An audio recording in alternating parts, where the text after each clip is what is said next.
സൂറത്ത് റൂമിൽ verse number 22 വഖ്തിലാഫു അൽസിനത്തിക്കും വാൽവാനിക്കും എന്നൊരു statement വരുന്നുണ്ട്.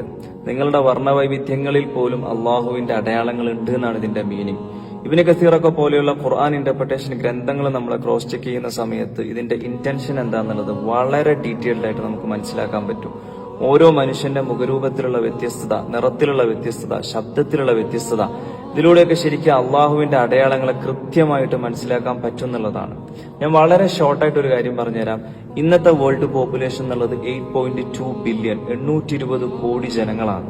ഇതുവരെ മരിച്ചുപോയിട്ടുള്ള ആളുകൾ 100 to 110 ബില്യൺ ആണ്. ഇനി ഫ്യൂച്ചറിൽ ജീവിക്കാൻ പോകുന്നതും ബില്യൺ കണക്കിന് മനുഷ്യന്മാരാണ്.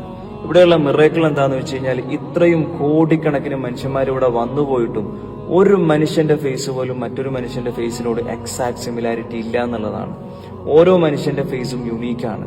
ഓരോ മുഖവും ശരാശരി ഈ ഒരു സർഫേസും മാത്രമായിരിക്കും ഉണ്ടാവുക.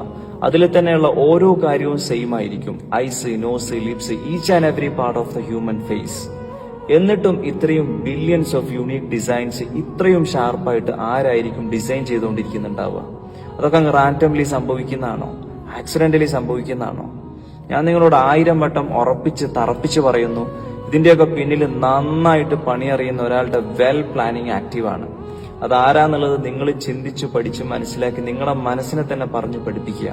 കാരണം ഓരോ വിശ്വാസിയെ സംബന്ധിച്ചിടത്തോളം അയാളുടെ റബ്ബിനെ കുറിച്ച് കോൺഷ്യസ് ആവുക എന്നുള്ളതാണ് ഒന്നാമത്തെ കാര്യം. ഖുർആനിൽ ഒരു ഇന്റേണൽ മിറക്കിളാണ് ഞാൻ എക്സ്പ്ലെയിൻ ചെയ്യാൻ പോകുന്നത്. Every single human being as A unique biological identity code. That means finger print identification. വിവരവും വിദ്യാഭ്യാസവും ഇല്ലാത്ത 6ാം നൂറ്റാണ്ടിലേക്ക് വന്നിട്ട് ഖുർആൻ ഈ ഒരു ബയോളജിക്കൽ സീക്രട്ട് റിവീൽ ചെയ്യാന്ന് പറഞ്ഞാൽ തന്നെ അതൊരു അൾട്ടിമേറ്റ് റിവീലേഷനാണ്. നമ്മൾ അങ്ങനെയല്ല എന്ന് വാശി പിടിച്ചിട്ടോ വിമർശിച്ചിട്ടോ യാതൊരു കാര്യമില്ല. കാരണം ഖുർആൻ ഓൾറെഡി അത് സ്കോർ ചെയ്ത് കഴിഞ്ഞു. സൂറത്തുൽ ഖിയാമ verse number 3 and verse number 4. അയഹ്സബുൽ ഇൻസാനു അല്ലൻ നജ്മഅ ഇളാമ. മനുഷ്യൻ വിചാരിക്കുന്നുണ്ട് അവന്റെ ബോൺസിനെ നമുക്ക് അസംബിൾ ചെയ്യാൻ പറ്റൂല എന്നുള്ളത്, മരിച്ചതിന് ശേഷം പുനർജീവിപ്പിക്കാൻ പറ്റൂല എന്നുള്ളത്. ഇസ്ലാമിനെതിരെ ചില വാദങ്ങളുണ്ട്. അപ്പൊ അതിനെ വളരെ കണ്ണിങ് ആയിട്ട് നെക്സ്റ്റ് ലെവൽ കോൺഫിഡൻസിലാണ് അടുത്ത ആയത്തിലൂടെ അല്ലാഹു തആല കൗണ്ടർ ചെയ്യുന്നത്, ചലഞ്ച് ചെയ്യുന്നത്. ബല, അതെ, ഖാദിരീനാലുസവ്യ ബനാന, അവന്റെ വിരൽ തുമ്പുകളെ പോലും ശരിപ്പെടുത്താൻ, ഫിംഗർ ടിപ്സിനെ പോലും റീക്രിയേഷൻ ചെയ്യാൻ നാം കഴിവുള്ളവനായിരിക്കും. അവന്റെ ബോൺസിനെ നമുക്ക് അസംബിൾ ചെയ്യാൻ പറ്റൂല എന്നുള്ളതാണോ എന്നുള്ള കൗണ്ടറിംഗ് ആണ്. ഇവിടെ നമ്മൾ മനസ്സിലാക്കേണ്ടത് ഫിംഗർ പ്രിന്റ്സ് എന്ന് വെച്ച് കഴിഞ്ഞാൽ ഒരു മനുഷ്യന്റെ one of the best unique identification കോഡാണ്. അത് മണ്ണിൽ ദ്രവിച്ചു കഴിഞ്ഞാൽ ആ ഒന്നുമില്ലായ്മയിൽ നിന്ന് പോലും ഒരു കറക്ഷനും ഇല്ലാതെ എന്റേതായിട്ടും നിങ്ങളതായിട്ടും റീക്രിയേഷൻ ചെയ്യാൻ അള്ളാഹുവിന് കഴിവുണ്ട് എന്നുള്ളതാണ്. ഇവിടെ നമ്മൾ മനസ്സിലാക്കേണ്ടത് ഖുർആൻ ഒരു കോമൺ ടെക്സ്റ്റ് അല്ല, ഇറ്റ്സ് എ ഡിവൈൻ സിഗ്നേച്ചർ.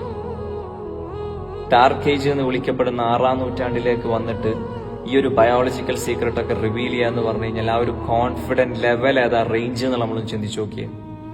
കാരണം തെറ്റാൻ പാടില്ല. തെറ്റിയാൽ ഖുർആനിന്റെ ക്രെഡിബിലിറ്റി ലോസായി.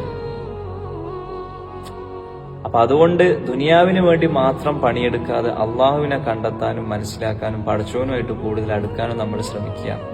കാരണം മരണം നമ്മളെ കണ്ടുമുട്ടുന്നതിന് മുമ്പ്, നമ്മൾ മരണത്തെ അല്ല, മരണം നമ്മളെ കണ്ടുമുട്ടുന്നതിന് മുമ്പ് we have to turn to Allah. Inshallah.